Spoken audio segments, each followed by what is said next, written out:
a qué atenerse. Definición de caso sospechoso COVID-19. Toda persona que presente, y este es otro cambio, Fabi, 37,5 de fiebre o más, y uno o más de estos síntomas, es decir, hacen falta síntomas concurrentes, 37,5 más, tos, dolor de garganta, dificultad respiratoria, falta de olfato o gusto.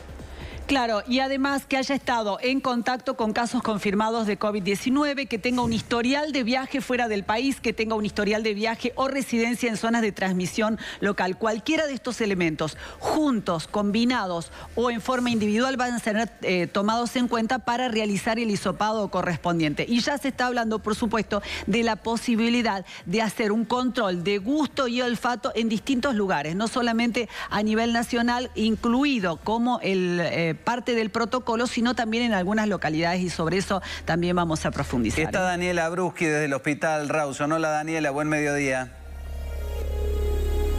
¿Cómo les va? Muy buenos días. Así es, hemos hecho en primer lugar un recorrido por las carpas que ya están disponibles y a disposición justamente para la recuperación de pacientes que no son graves, pero que tienen coronavirus y que necesitan permanecer internados. Y por eso estamos justamente con el director Miguel Díaz para preguntarle sobre esta nueva disposición y para saber si realmente existe o no existe un protocolo para llevar adelante esta implementación de estos nuevos controles para detectar coronavirus. ¿Cómo le va? Buenos días. Buenos días, ¿cómo les va? Bueno, ¿existe o no existe? ¿Hay un protocolo? ¿Cómo se va a actuar aquí en la provincia? Bien, son recomendaciones que ha hecho un sector del gobierno municipal, es decir, la municipalidad para el diagnóstico de COVID. Vale recordar acá que un porcentaje relativamente bajo de personas tienen anosmia, es decir, falta de olfato como primera manifestación de la enfermedad, que ha sido incorporado recién ayer al diagnóstico de caso por la Nación y que es un elemento más que se tiene en cuenta para el diagnóstico de la infección por COVID. Siguen siendo los síntomas respiratorios lo más importante y si bien nosotros no tenemos aún un protocolo y una posición clara al respecto, ya se planteó esta mañana como una de las actividades que va a desarrollar el COE en las próximas horas, es decir, el Centro de Operaciones de Emergencia, tratar de establecer una posición y un protocolo con respecto a esto. ¿Esto cuánto tiempo puede llevar? No, eso son horas nada más. Lo que pasa es que en realidad no está protocolizado en el mundo utilizar el test de olfato, por ponerle un nombre, para el diagnóstico de COVID. Es un elemento más, es una sintomatología más que se toma como posibilidad diagnóstica, pero digamos, hay que tener en cuenta algunas definiciones en torno a eso, que es un cuadro de anosmia, que se llama, es decir, falta de olfato, sin ningún otro dato, sin historia previa de rinitis, sin historia previa de resfrío, de manera que podría funcionar para un grupo reducido de pacientes, y también hay que tener en cuenta cuál es el elemento que se va a utilizar para hacer el diagnóstico de test del olfato, ¿sí? Doctor, a entender, ¿esto sirve o no sirve? ¿Suma o entorpece? A mi entender, en primer lugar, uno debe asegurar el aislamiento social en este momento.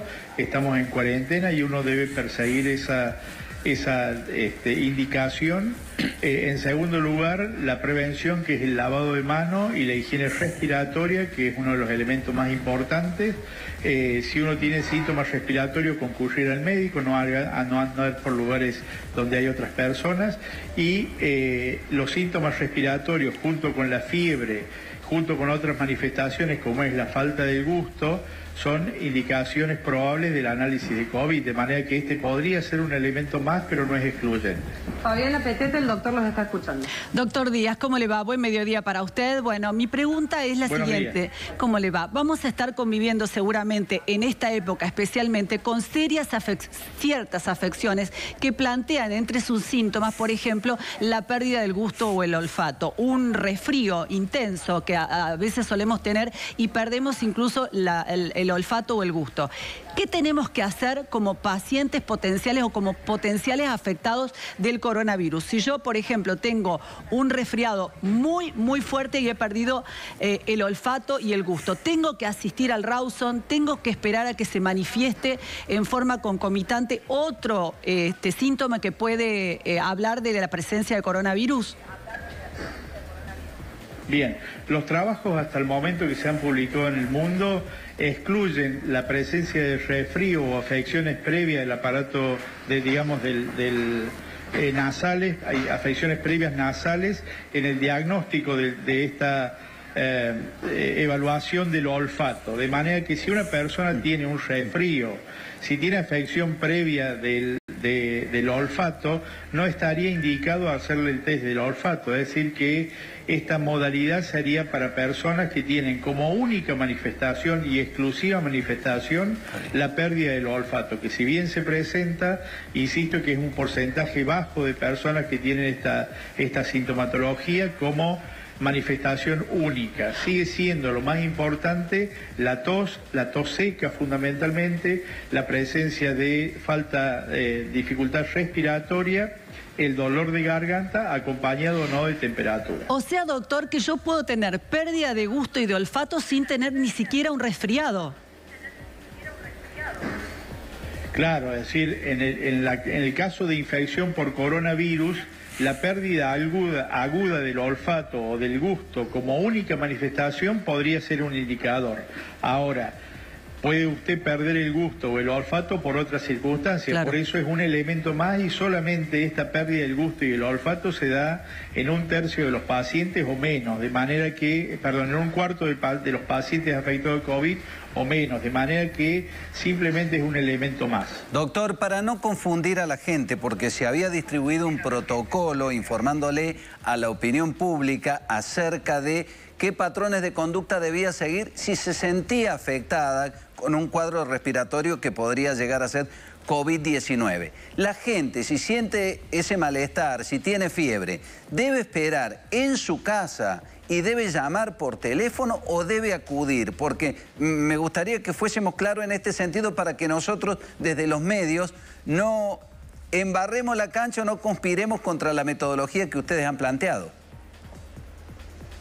Perfecto, muy buena su pregunta, porque digamos hay un 0800 que funciona a tal fin, es decir, una persona que está afectada o tiene síntomas respiratorios puede hablar al 0800 de coronavirus, que está disponible para todo el mundo, y plantear, entre otras cosas, se les realiza, plantear esta situación de salud y entre otras cosas se le realiza un triage telefónico que permite la asistencia incluso domiciliaria o bien el traslado hacia un centro de referencia. De manera que la persona que tiene síntomas respiratorios en este momento, lo mejor es que consulte a través del 0800 por esta patología y proceda en consecuencia, ¿sí?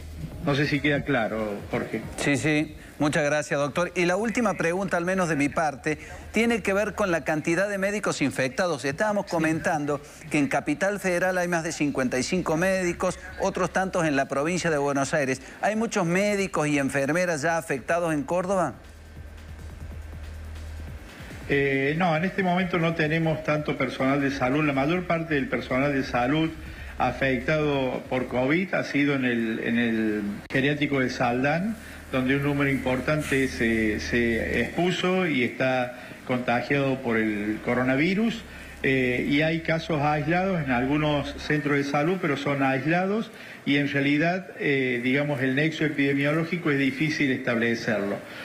No ha sucedido lo que ha sucedido que menciona usted en Capital Federal, de manera que en ese sentido lo que nosotros estamos haciendo es extremar todas las medidas y difundir todas las medidas de prevención, las precauciones universales de bioseguridad que se denomina y ser muy claros en los elementos que debe usar o utilizar el equipo de salud a fin de evitar el contagio. Por supuesto que uno de los grupos más expuestos es el personal de salud, por eso insistimos tanto en la prevención en el personal de salud.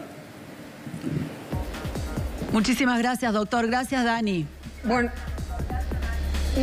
Muchas gracias. Simplemente quería hacerle una consulta más. ¿Cuántas son las camas que se suman al hospital? Y por supuesto preguntarle si son suficientes para enfrentar lo que se viene.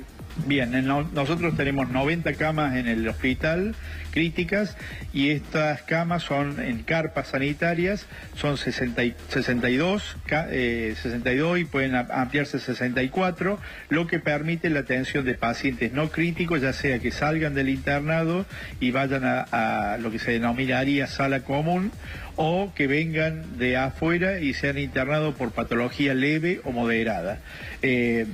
Nosotros pensamos que para la contingencia esta es en este momento suficiente, pero por otra parte se está adecuando todo lo que es, ustedes habrán escuchado la noticia en los últimos días, todo lo que es el sistema de grandes espacios como el Kempe y otros clubes y también hotelería para asistir a pacientes ya sea con patología leve, moderada, vulnerabilidad social o alguna otra indicación que tenga para ser internado, hospitalizado entre comillas, pero que no requiera complejidad como la del hospital. Por último, ¿cuántas personas hoy hay internadas con esta patología? Bien, en este momento tenemos en el hospital 9 personas, de las cuales una está con respiración mecánica.